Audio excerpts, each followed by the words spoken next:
At my brother's promotion dinner, he laughed and said I'd never be successful like him. My relatives raised their glasses like it was the funniest joke they'd ever heard. I smiled. I let them laugh. Then my phone rang, and the entire table went silent. My boss's voice came through the speaker, congratulating me on the contract that changed everything. My brother's smile froze mid-air. My name is Rachel Bennett. I'm 32 years old, and I work as a senior contracts attorney for a mid-sized firm in Denver that specializes in corporate acquisitions. I'm good at what I do. Really good. I read the fine print that other people skip. I catch the loopholes that cost companies millions. I've built my career on being thorough, patient, and invisible until the moment I need to be seen. I grew up in a suburb outside of Chicago with my parents and my older brother, Marcus. He's 35 now, works in pharmaceutical sales, and has spent his entire life being the golden child. The favorite, the one who could do no wrong. I was the backup plan. The dinner was Marcus's idea. He'd just been promoted to regional sales director at his company, which meant a bigger territory, a bigger bonus, and an even bigger ego.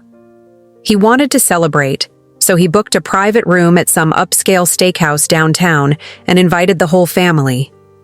Mom, Dad, our Aunt Linda and Uncle Greg, our cousin Trevor, who still lived in his parents' basement and worked part-time at a sporting goods store, and me.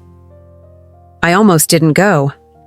I had a massive deal closing that week, an acquisition contract worth $30 million, and I'd been working 16-hour days for the past month. But my mother called me 3 times in one afternoon, her voice tight with that specific brand of disappointment she reserved just for me.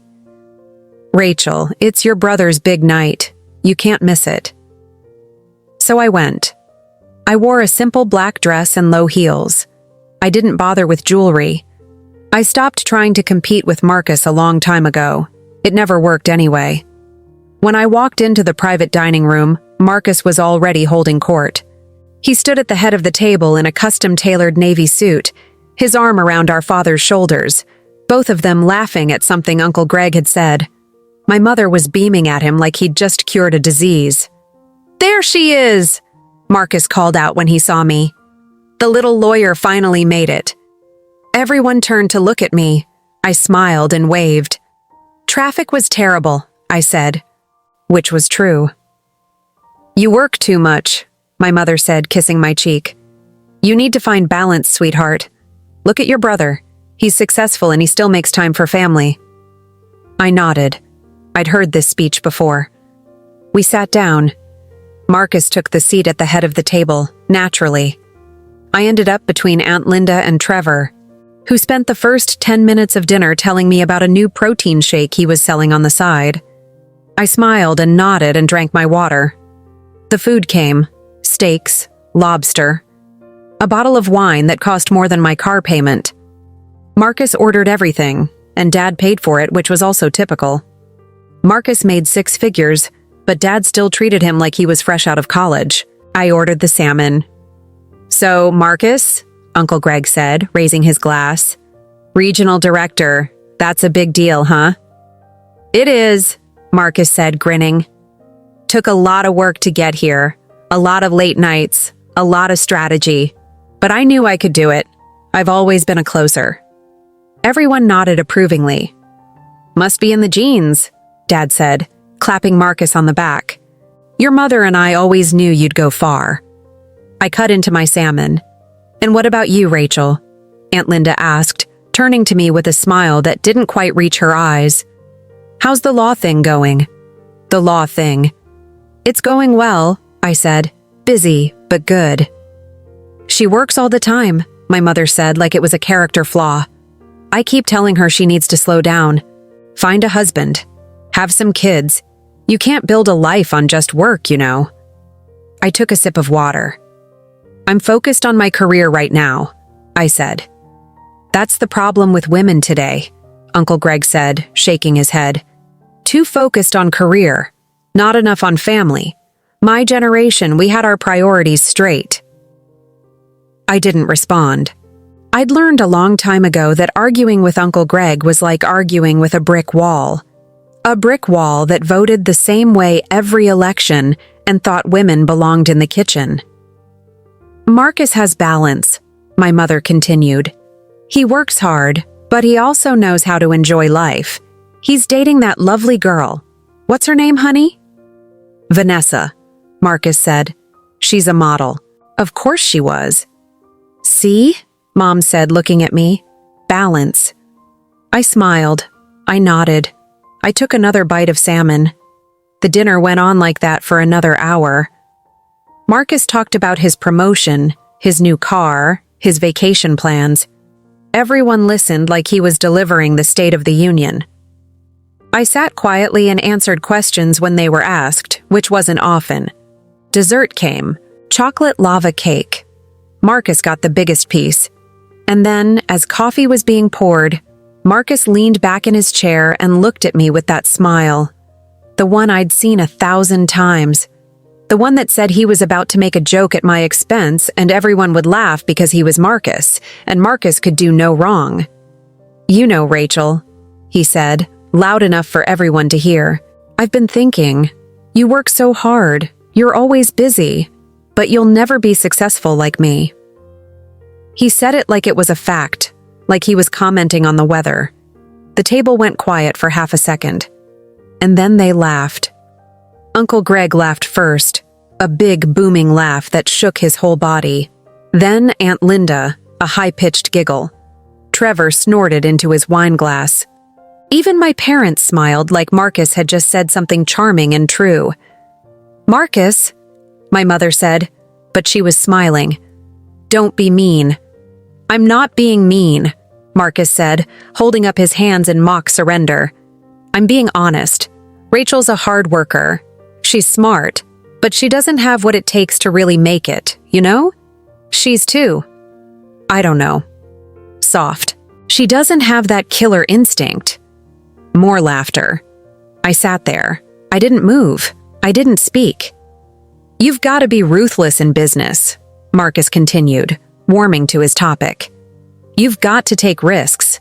Go for the jugular. Rachel's too careful. Too by the book.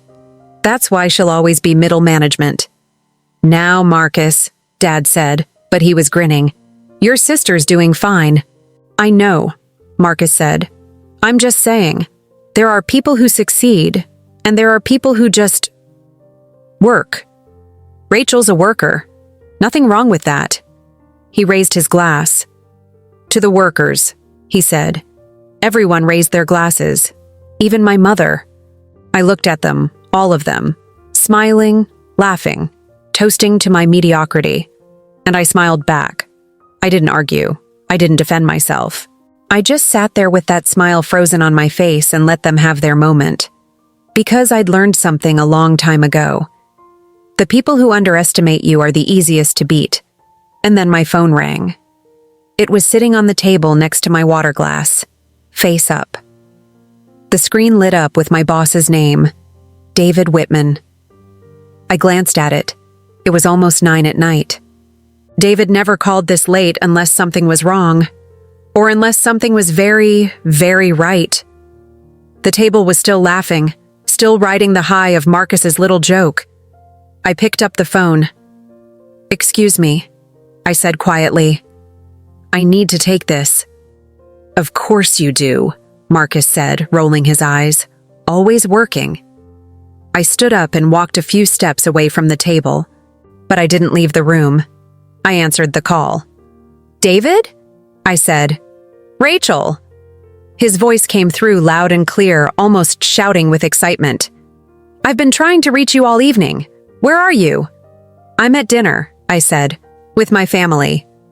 Well, I hope they're celebrating, he said, because I just got off the phone with the CEO of Arcadia Biotech. They signed every single page. You did it, Rachel. You closed the deal. I felt my heart skip. They signed? I said. They signed. $30 million. Biggest acquisition we've done in 5 years, and it's all because of you. Your contract was bulletproof. Their legal team couldn't find a single thing to object to. You're a miracle worker." I turned around. The table had gone silent. Everyone was staring at me. "David," I said, my voice steady, "can you put this on speaker?" "Sure," he said. "Why?" "Just do it." There was a click, and then his voice filled the room, echoing off the walls. "Rachel, I mean it. This is career-defining work. The partners are already talking about fast-tracking you for junior partner. You're 32 years old, and you just brought in a deal that's going to set this firm up for the next decade. I don't know how you do it, but you're the best attorney we've got." I didn't say anything. I just stood there, holding the phone, watching my family's faces. Marcus's smile had frozen. His glass was still raised, but his hand had stopped moving. My mother's mouth was open. Aunt Linda looked confused. Uncle Greg had stopped chewing. "David," I said calmly. "Thank you. I'll call you back in a few minutes." "You got it. Congratulations, Rachel. You earned this." I hung up. The room was completely silent. I walked back to the table and sat down. I picked up my water glass and took a sip. "Sorry about that," I said. "Where were we?" Nobody spoke. Marcus was staring at me like I'd just grown a second head. "What?" he started, then stopped. "What was that?" "Work," I said simply. "You just closed a $30 million deal?" Dad asked, his voice quiet. "Yes," I said. "Junior partner?" my mother whispered. "Apparently," I said. I looked at Marcus. His face had gone pale. His jaw was tight. The glass in his hand was shaking slightly. "Congratulations," I said, smiling at him. "On your promotion. Regional director. That's really impressive." He didn't answer. Aunt Linda cleared her throat. "Well, that's wonderful, Rachel. Really wonderful." "Thank you," I said. Trevor was staring at his plate. Uncle Greg was looking at me like he was seeing me for the first time. My mother reached over and squeezed my hand. "Why didn't you tell us?" "I didn't want to take attention away from Marcus's night," I said. "This is his celebration." Marcus finally set his glass down. He tried to smile, but it didn't reach his eyes. "Yeah," he said. "My celebration." I picked up my fork and took another bite of salmon. The rest of the dinner was awkward. Painfully awkward. People tried to make conversation, but it all felt forced. Marcus barely spoke. My mother kept looking between the two of us like she was trying to figure out what had just happened. When the check came, Dad paid without a word. We all stood up to leave. Marcus grabbed his coat and walked out without saying goodbye. I hugged my parents. I thanked them for dinner. I told them I'd call them soon. And then I walked out into the cold night air and got into my car. I sat there for a moment, my hands on the steering wheel, staring at the dashboard. And then I laughed. Not a polite laugh. Not a quiet laugh. A real, full-body laugh that made my ribs hurt. Because for the first time in my entire life, I'd beaten Marcus at his own game, and he never saw it coming.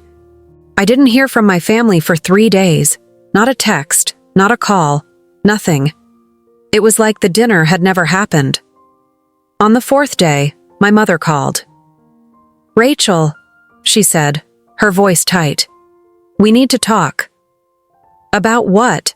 I asked. "About the other night. You embarrassed your brother." I almost laughed.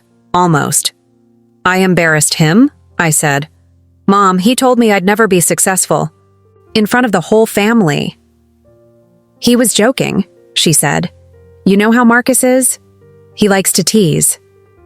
"That wasn't teasing," I said. "That was humiliation." There was a long silence. "Rachel," she said finally, "your brother has been going through a difficult time. This promotion means a lot to him. And you. You made it about yourself." I closed my eyes. "I didn't make it about myself," I said quietly. "I got a phone call from my boss. I didn't plan that." "You could have stepped outside," she said. "You didn't have to take that call at the table." "You're right," I said. I could have, but I didn't. And I'm not going to apologize for that. Another silence. Your father and I think you should reach out to Marcus, she said. Apologize. Smooth things over. No, I said. Rachel. No, Mom. I'm not apologizing. Marcus has spent his entire life making me feel small. And the one time I actually succeed, the one time I get recognized for my work, you want me to apologize for it. That's not happening. You're being selfish, she said. Maybe, I said. But I'm done being the one who always has to make everyone else comfortable. I hung up. My hands were shaking. My heart was pounding. But I felt lighter. Like I'd just put down something I'd been carrying for a very long time. That night, I got a text from Marcus. Congrats on the deal. Must be nice to finally have something to brag about. I stared at the message for a long time, and then I deleted it. The next week, I threw myself into work. The Arcadia deal was closed. But there were a dozen other contracts on my desk that needed attention. I worked late every night. I didn't go to family dinners. I didn't answer my mother's calls. I focused on what I was good at. And then, 2 weeks after the dinner, I got another call from David. Rachel, he said, I need you to come to my office, now. I walked down the hall to his corner office, my stomach tight with anxiety. David was standing by the window, his arms crossed, a strange expression on his face. Sit down, he said. I sat. He turned to face me, and then slowly, he smiled. I just got off the phone with the managing partners, he said. They want to offer you junior partner, effective immediately. I stared at him. What? I whispered. You heard me. Junior partner. You'll have your own office, your own clients, and a salary that's going to make you very, very comfortable. I couldn't breathe. David, I don't know what to say. Say yes, he said, grinning. Because you've earned this, Rachel. You've earned every bit of it. I said yes. Of course I said yes. And that night, I went home and opened a bottle of wine and sat on my couch and cried. Not because I was sad. Because I was free. I didn't tell my family right away. I wanted to savor it. Just for a little while. But 2 days later, my mother called again. Rachel, she said, your father and I are having a dinner this weekend. Just family.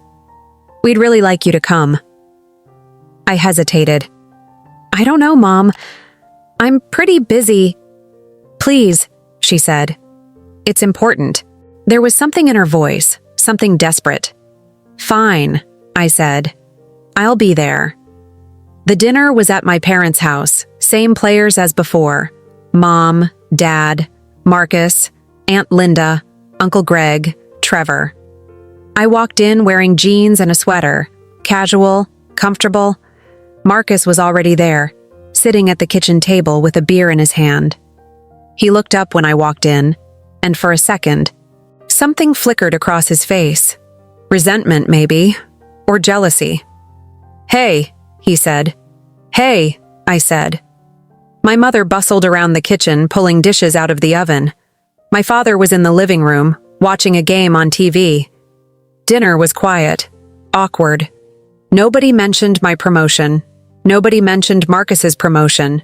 We just ate in silence. And then, as dessert was being served, my mother cleared her throat. Rachel, she said, your father and I have been talking, and we think it would be a good idea if you helped Marcus out. I looked up from my pie. Helped him out? I said. With what? With his career, she said. You have connections now. You're a partner at a law firm. You could introduce him to people, help him get clients. I set down my fork. Mom, I said slowly. Marcus works in pharmaceutical sales. I work in corporate law. We don't have the same network. But you could try, she said. You could help your brother. I looked at Marcus. He was staring at his plate, his jaw tight. Does Marcus want my help? I asked. He didn't answer. "Marcus," I said. He looked up and his eyes were hard. "I don't need your help," he said quietly. "I'm doing fine on my own." "Then why are we having this conversation?" I asked, looking at my mother. She didn't answer, and in that moment, I understood. They weren't happy for me. They were scared. Scared that I was pulling ahead. Scared that Marcus wasn't the golden child anymore. Scared that the family dynamic they'd spent 35 years building was falling apart. I stood up. "I think I should go," I said. "Rachel," my mother started. "No," I said. "I'm done. I'm done pretending that everything is fine. I'm done being the backup plan.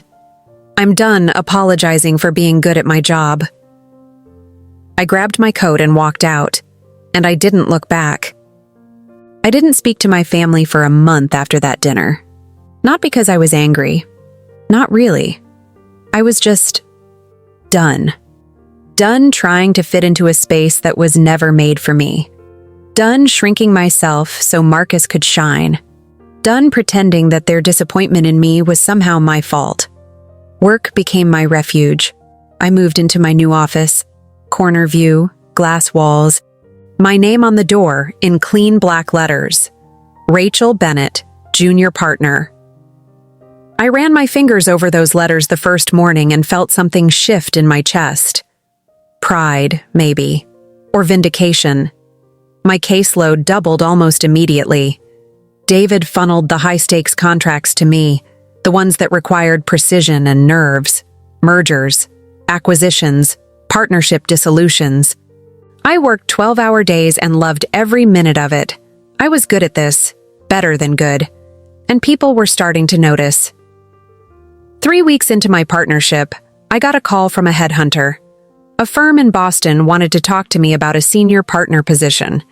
I declined politely, but the call itself felt like proof. Proof that I was exactly where I was supposed to be. Then my phone buzzed during a contract review meeting. It was a text from Aunt Linda. "Rachel, honey, please call your mother. She's worried about you." I stared at the message for a long moment, then set my phone face down on the table and went back to my notes.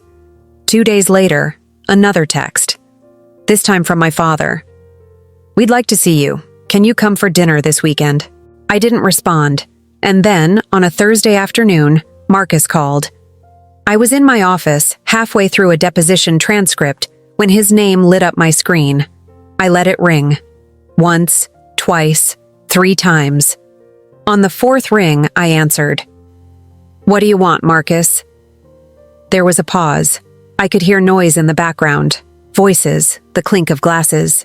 He was at a bar, probably. "I want to talk," he said. His voice was flat, tired. "So talk." Another pause. "Not on the phone," he said. "Can you meet me somewhere?" "I'm working. Rachel, please. Just 30 minutes. That's all I'm asking." I closed my eyes. I should have said no. I should have hung up. But there was something in his voice. Something I hadn't heard in a long time. "Fine," I said. "Where?" "Arda. We met at a coffee shop near my office. One of those generic chain places with uncomfortable chairs and overpriced lattes." Marcus was already there when I walked in, sitting in the back corner with a cup of black coffee in front of him. He looked terrible. His suit was wrinkled, his hair was a mess. There were dark circles under his eyes. I sat down across from him and waited. He stared at his coffee for a long moment before he spoke. "I'm sorry," he said quietly. I raised an eyebrow. "For what?" "For what I said at dinner, about you never being successful. That was out of line." "Yes," I said. "It was."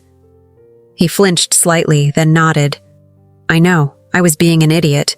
I was showing off and I took it too far." I leaned back in my chair and studied him.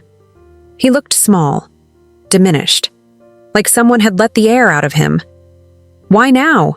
I asked. "Why apologize now?" He looked up at me, and for the first time I saw something real in his eyes. Fear. Because I screwed up, he said. At work. I lost a major account.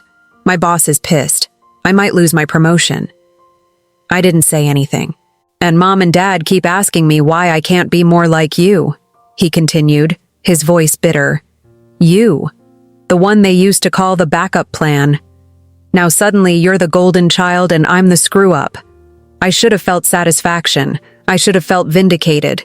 But all I felt was tired. I'm sorry you lost your account, I said. But I can't help you with that. I'm not asking you to, he said quickly.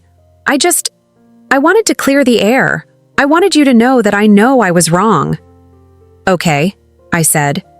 You were wrong. Is that all? He looked at me for a long moment, and I could see him trying to find the right words. The ones that would make me forgive him. The ones that would make everything go back to the way it was. But there were no words like that. I miss you, he said finally. I miss my sister. I stood up. Your sister has always been here, Marcus, I said quietly. You just never bothered to notice. I walked out before he could respond. That night, I got a call from my mother. Rachel, Marcus told me you two talked. He said you were very cold to him. I was in my apartment, in my pajamas, with a glass of wine and a stack of contracts on my coffee table. I put her on speaker and kept reading. I wasn't cold, I said. I was honest. He's trying, Rachel. He apologized. That should mean something. It does, I said. It means he's capable of basic human decency. Congratulations to him. Why are you being like this? She asked, and I could hear the frustration in her voice. Why can't you just forgive him and move on? I set down my pen. Because I'm tired, Mom, I said. I'm tired of being the one who always has to forgive.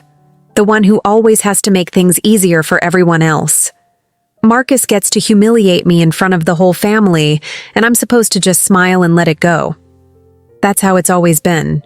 But I'm done with that. You're being selfish. Maybe, I said. But I'd rather be selfish than invisible. There was a long silence. Your father wants to talk to you, she said finally. I don't want to talk to Dad. Rachel, goodbye, Mom. I hung up, and then I turned off my phone and went back to work. 2 weeks later, I got an email. It was from Vanessa, Marcus's girlfriend, the model. The subject line said, "We need to talk about Marcus." I stared at it for a full minute before I opened it. Rachel, I don't know if Marcus has told you, but things have been really hard for him lately. He lost a big account at work and he's been really depressed. He won't talk to me about it. He just drinks and stares at the TV. I'm worried about him. I know you two had a fight, but he's your brother. He needs his family right now. Can you please call him? I read the email 3 times. Then I deleted it. I didn't owe Marcus anything. Not my time. Not my sympathy. Not my forgiveness. He'd made his choices. Now he could live with them. But the emails didn't stop. Vanessa sent another one 3 days later, then another one the following week, each one more desperate than the last. He's not sleeping. He's not eating. I think he might need professional help. I didn't respond to any of them. And then, on a Monday morning, I got a call from my father. Rachel, he said, his voice gruff. We need to talk, in person. I'm busy, Dad. Make time, he said. This is important. There was something in his tone. Something hard and unyielding. The voice he used to use when I was a kid and I'd done something wrong. Fine, I said. When? Tonight, 6 o'clock. Your mother and I will be at the house. He hung up before I could respond. I showed up at 6:15 just to make a point. My parents were waiting in the living room. My mother on the couch, her hands folded in her lap. My father standing by the fireplace, his arms crossed. I sat down in the armchair across from them and waited. We're worried about Marcus, my mother said. I know, I said. Vanessa's been emailing me. And you haven't responded, my father said. Why? Because it's not my problem, I said simply. My father's jaw tightened. He's your brother. And he's a grown man, I said. He made his own choices. He lost his account because he got lazy or overconfident or whatever.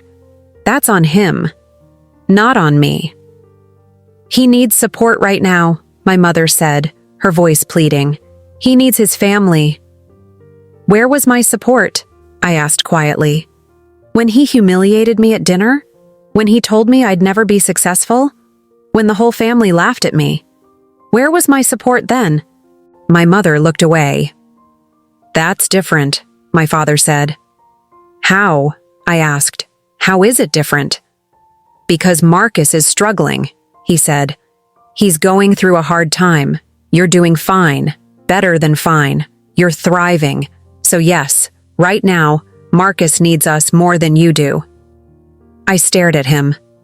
And in that moment, I understood something I'd been avoiding for years. Thank you. I read the email twice. 5 years. Marcus was going to prison for 5 years. I should have felt something. Satisfaction, maybe. Or regret. But all I felt was a quiet, steady calm. Justice, I realized, doesn't feel like triumph. It feels like balance. 2 weeks before the sentencing hearing, Vanessa reached out to me. We met at a coffee shop, the same one where I'd met Marcus months earlier. She looked different, thinner, tired. Her hair pulled back in a messy ponytail, no makeup, wearing jeans and a sweater. Thank you for meeting me, she said quietly. I nodded, but didn't say anything. I'm not here to yell at you, she said. I'm not here to ask you to help Marcus. I wanted to understand why you did it. Why I turned him in. Yes. I thought about that for a moment. Because he would have gotten away with it otherwise, I said. Because he's always gotten away with everything. And because someone needed to hold him accountable. She nodded slowly. He lied to me too, about all of it. I thought he was this successful, ambitious guy. Turns out he was just a fraud. I'm sorry, I said. Don't be, she said. I'm leaving him. I'm moving back to New York. I just wanted you to know that. I get it. I understand why you did what you did. And I don't blame you. She stood up to leave, then hesitated. For what it's worth, she said, I think you're the strongest person in your family, and I think they're idiots for not seeing that. She walked out before I could respond. The sentencing hearing was on a cold morning in November. I didn't attend. I had no desire to see Marcus stand before a judge and beg for mercy. But Jennifer Moss called me that afternoon with an update. He got 6 years, she said. Judge added a year because of the amount of restitution involved. He'll be eligible for parole after 4. Okay, I said. Your family was there, she said. Your parents, your aunt and uncle, they all spoke on his behalf, asked for leniency. Did it work? Not really, she said. The judge was pretty clear that Marcus had engaged in a prolonged, deliberate scheme to defraud his employer and clients. The emotional appeals didn't outweigh the facts. Good, I said quietly. Rachel, Moss said, I know this wasn't easy, but you should know that your cooperation prevented Marcus from dragging this out for years. He would have fought the charges. He would have tried to blame others. You gave us the evidence we needed to force him to take responsibility. That matters. Thank you, I said. After I hung up, I sat in my office and looked out at the city. 6 years. Marcus would be 41 when he got out. I'd be 38. And by then, I'd have built something he could never touch. That night, I got one final email. It was from Marcus, sent from a monitored prison system account. The subject line was, I hope you're happy. I didn't open it. I archived it and moved on. The first year after Marcus went to prison was the strangest year of my life. Not because I felt guilty. I didn't. Not because I missed my family. I didn't. But because for the first time in 32 years, I wasn't performing for anyone. I wasn't trying to prove myself to my parents. I wasn't competing with Marcus. I wasn't shrinking myself to make other people comfortable. I was just existing on my own terms. And it was terrifying and liberating in equal measure. Work became my anchor. I threw myself into cases with an intensity that bordered on obsession. I took on 3 major acquisitions simultaneously, each one worth more than $50 million. I worked weekends. I worked holidays. I worked until my eyes burned and my hands cramped from typing. David noticed. "Rachel," he said one afternoon, appearing in my office doorway. "When was the last time you took a day off?" I looked up from my laptop. "I don't know. June, maybe?" "It's November." "Is it?" I said. He came in and sat down across from my desk. "You're the best attorney this firm has. You know that, right?" "I'm good at my job," I said carefully. "You're more than good," he said. "You're exceptional. But exceptional people burn out too. And I can't afford to lose you because you worked yourself into the ground." "I'm fine," I said. "Are you?" he asked quietly. I met his eyes. David was 63 years old, with gray hair and wire-rimmed glasses, and the kind of calm, steady presence that made clients trust him instantly. He'd been practicing law for 40 years. He'd seen everything. "I don't know," I said finally, "but working helps." He nodded. "I understand. But Rachel, at some point you're going to have to figure out what you're working toward. Not what you're running from, what you're building." He stood up and left. I sat there for a long time, staring at my computer screen. What was I building? 2 weeks later, I got a letter. Not an email. An actual physical letter, delivered to my office by courier. The return address was the Federal Correctional Institution where Marcus was serving his sentence. I stared at the envelope for a full minute before I opened it. Inside was a single handwritten page. "Rachel, I know you probably don't want to hear from me. I know you probably threw away the email I sent before. But I'm writing this anyway because I need to say it. I'm sorry. Not for getting caught. Not for going to prison. I'm sorry for the way I treated you our entire lives. I'm sorry for making you feel small. I'm sorry for taking credit for your accomplishments and dismissing your successes. I'm sorry for being a terrible brother. I've had a lot of time to think in here. A lot of time to look at my life and see it clearly for the first time. And what I see is ugly. I see a person who lied and cheated and hurt people because it was easier than doing the work. I see a person who treated his own sister like she was nothing, because deep down I knew she was better than me. You were always better than me, Rachel. Smarter, harder working, more honest. And I hated that. I hated that you succeeded without cutting corners. I hated that you earned everything you got. So I tore you down every chance I got because it made me feel bigger. I don't expect you to forgive me. I don't expect you to write back. I just wanted you to know that you were right to turn me in. You were right to hold me accountable. And I'm sorry it took federal prison for me to finally admit that. I hope you're happy. I mean that. I hope you're building the life you deserve. Marcus. I read the letter 3 times. Then I folded it carefully, put it back in the envelope, and filed it away in my desk drawer. I didn't cry. I didn't call him. I didn't write back. But something inside me loosened. Just slightly. Closure, I realized, doesn't always come from revenge. Sometimes it comes from knowing that the person who hurt you finally understands what they did. 6 months later, I made senior partner. I was 33 years old, the youngest senior partner in the firm's history. David announced it at the monthly partners meeting. The room erupted in applause. People I barely knew were shaking my hand and congratulating me. That night, I sat alone in my apartment with a bottle of champagne and called the one person I wanted to share the news with. My college roommate, Sarah. She lived in Seattle now, married with 2 kids, working as a software engineer. We talked maybe once a month, but she was the closest thing I had to family. "Rachel," she said when she answered. "Oh my God, I was just thinking about you." "How are you?" "I made senior partner," I said. She screamed. Literally screamed so loud I had to hold the phone away from my ear. "Rachel, that's incredible. I'm so proud of you." And then I started crying. Not sad crying, not overwhelmed crying, just release. "Hey," Sarah said softly. "You okay?" "Yeah," I said, wiping my eyes. I wish I had someone here to celebrate with." "I know," she said. "I'm sorry. Your family's still not talking to you?" "Nope. Their loss," she said firmly. "You know that, right? You are brilliant and accomplished, and they're idiots for not seeing it." I laughed. Vanessa said almost the same thing.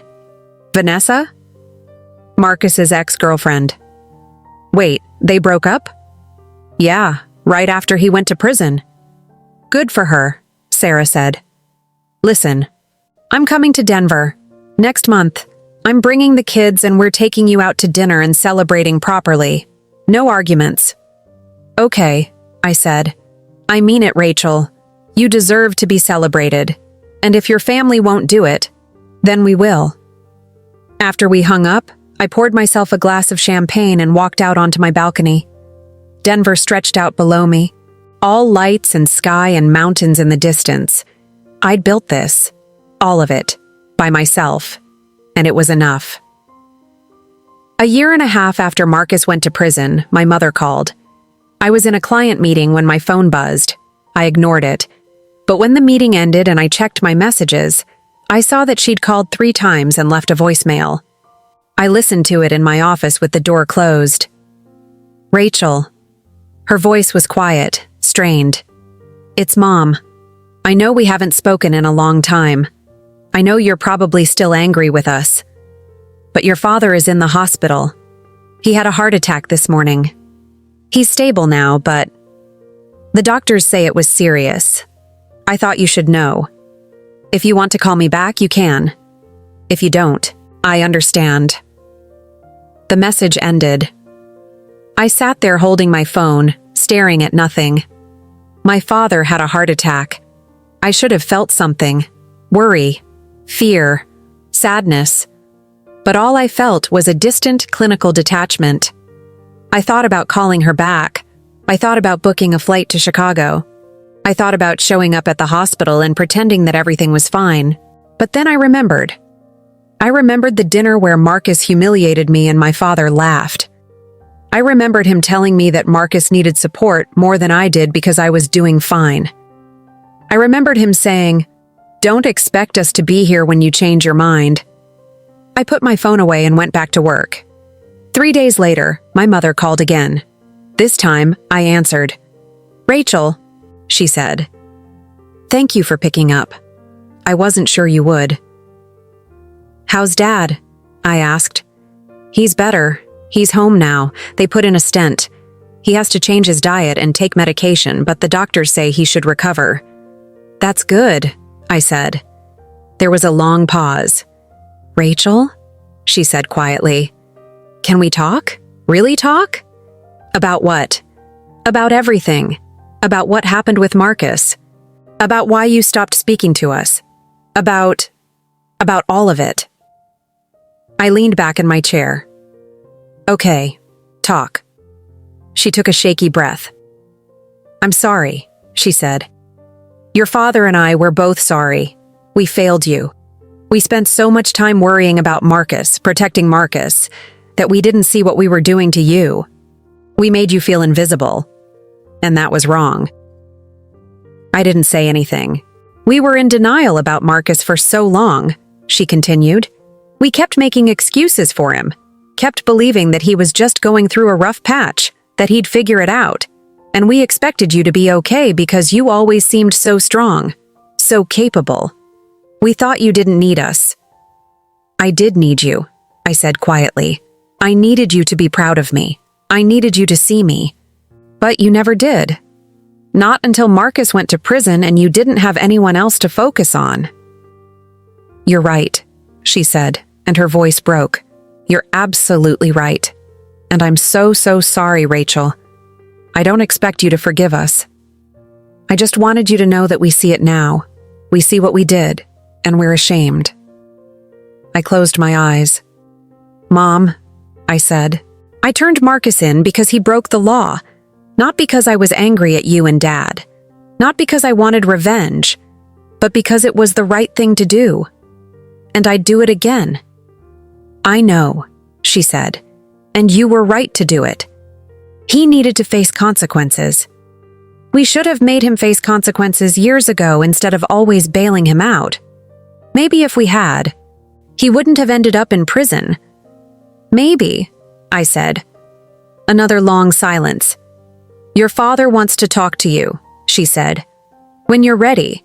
He's not good at apologizing, but he knows he was wrong. We both do." "I'll think about it," I said. "Okay," she said. "That's all I can ask. I love you, Rachel. I hope you know that." "I know," I said. After I hung up, I sat in my office for a long time. Part of me wanted to believe her, wanted to think that things could be different. But another part of me remembered that it had taken my father having a heart attack for them to reach out. That it had taken Marcus going to prison for them to finally see me. And I wasn't sure that was enough. I didn't call my father. But I did send flowers to the hospital with a card that said, "Wishing you a full recovery." It was the best I could do. 2 years after Marcus went to prison, I got a promotion offer. Not at my firm, from a competitor. One of the biggest corporate law firms in the country wanted me to join them as a senior partner in their New York office. The salary was obscene. The prestige was undeniable. It was everything I'd worked for. I sat in David's office and told him about the offer. He nodded slowly. "Are you going to take it?" "I don't know," I said. "What do you think I should do?" He smiled. "Rachel, I'm not going to tell you what to do, but I will tell you this. You've spent the last 3 years building something here. You've built a reputation. You've built relationships with clients. You've built a team. If you leave, you'll be starting over." "I know," I said. "But," he continued, "you're also 35 years old. You're at the peak of your career. If you want to go to New York and compete on the biggest stage, this is your chance." "What would you do?" I asked. He leaned back in his chair and thought about it. 10 years ago, I would have told you to take it," he said. "The money, the prestige, the opportunity. But now I'd tell you to ask yourself what you actually want, not what you think you're supposed to want, what you actually want."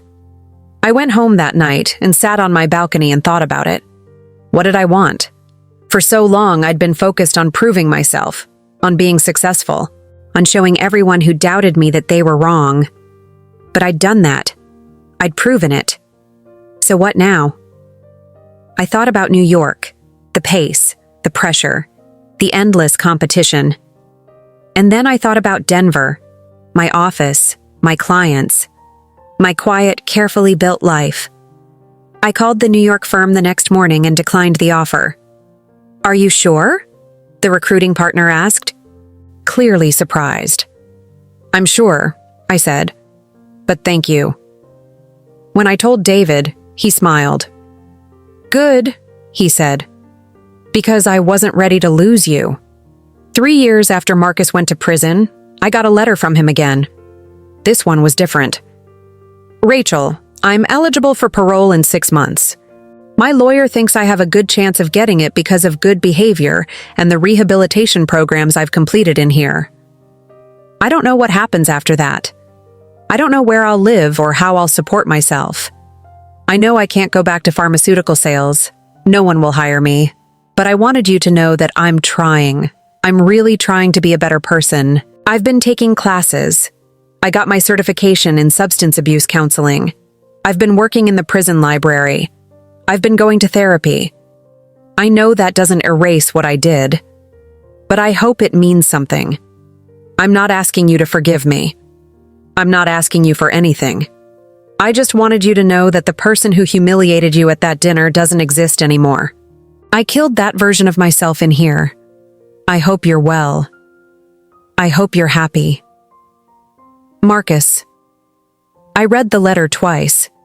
Then I did something I never thought I'd do. I wrote back. Marcus, I'm glad you're using your time productively. I'm glad you're working on yourself. I can't promise that we'll ever have a relationship again. I can't promise that I'll ever fully trust you. But I can tell you this. I don't hate you. I'm not angry anymore. I hope you get parole. I hope you build a good life for yourself when you get out. But that life won't include me. Not in any meaningful way. We can be civil. We can exchange occasional emails. But we'll never be close. Too much has happened. Too much damage has been done. I wish you well. I really do. But I've built a life without you. And I'm not willing to risk it by letting you back in. Take care of yourself. Rachel. I mailed the letter and felt nothing but peace. Marcus got parole 4 months later. He moved to a halfway house in Milwaukee, got a job at a nonprofit organization helping ex-offenders find employment, started rebuilding his life from the ground up. We exchanged a few emails. Brief, polite, distant. He never asked for money, never asked for help, never asked for forgiveness, and I never offered. 5 years after Marcus went to prison, I turned 37. I spent my birthday in my office, working on a contract for a client who was acquiring a chain of boutique hotels across the western United States. It was complicated, detail-heavy work, the kind of work I loved. At 6 o'clock, David knocked on my door. Rachel, he said, go home. I'm almost done, I said. Go home, he repeated. It's your birthday. You shouldn't be here. I smiled. Where else would I be? He shook his head. You know what your problem is? You never learned how to celebrate yourself. I celebrate, I said. I just do it quietly. That's not celebrating, he said. That's existing. There's a difference. After he left, I sat in my office and thought about that. Was I just existing? I looked around at my life. My corner office, my impressive title, my 6-figure salary, my reputation as one of the best contract attorneys in the region. I'd built everything I said I would build, but was I happy? I thought about it for a long time, and then I realized, yes, I was happy. Not in the loud, obvious way that other people were happy, not with a spouse and kids and family dinners, but in my own way. I'd built a life on my own terms. I'd set boundaries. I'd held people accountable. I'd refused to shrink myself for anyone. And that was enough. 6 years after Marcus went to prison, I got a text from my mother. Your brother is getting married. Small ceremony in Milwaukee. I know you probably won't come, but I wanted you to know. We'll be there. I hope you're well. I stared at the text for a long time. Marcus was getting married. Good for him. I typed out a response. Thank you for letting me know. I won't be attending, but please give him my congratulations. She wrote back immediately. I understand. I love you, Rachel. I love you too, Mom. And I meant it. 7 years after Marcus went to prison, I made managing partner. I was 39 years old. The youngest managing partner in the firm's history. David retired 6 months later and handed me the keys to the kingdom. Take care of this place, he said. You've earned it. I stood in my new office, David's old office, and looked out at the city. I'd done it. I'd built something that no one could take away from me. Something that was mine and mine alone. And as I stood there, I thought about that dinner 7 years ago. The one where Marcus told me I'd never be successful. The one where my entire family laughed. I thought about the phone call that changed everything. I thought about the choices I'd made, the boundaries I'd set, the people I'd cut out of my life. And I realized something. I didn't win because I destroyed Marcus. I won because I refused to let him destroy me. Epilogue. I'm 42 now. Marcus lives in Milwaukee with his wife and stepdaughter. He works at the nonprofit. We exchange Christmas cards. My parents and I talk once a month. It's cordial, careful. We'll never be close. But we're not enemies anymore. I'm still single, still focused on my career, still building. People ask me sometimes if I regret turning Marcus in. I don't. People ask me if I regret cutting off my family. I don't. Because here's what I learned. You don't owe anyone access to your life just because they're family. You don't owe anyone forgiveness just because they apologized. You don't owe anyone a second chance just because they've changed. You get to decide who deserves a place in your life. You get to set the terms. You get to protect your peace. And if that makes you cold, so be it. I'd rather be cold and free than warm and suffocated. My name is Rachel Bennett. I'm the managing partner of one of the most respected corporate law firms in Denver. I'm successful. I'm respected. I'm happy. And I earned every single bit of it. If you've ever been told you'll never be successful, remember this. The people who underestimate you aren't worth proving wrong. Success isn't about revenge. It's about building a life so good that their opinion becomes irrelevant. Set your boundaries. Protect your peace. And never, ever shrink yourself to make someone else comfortable. You deserve better than that.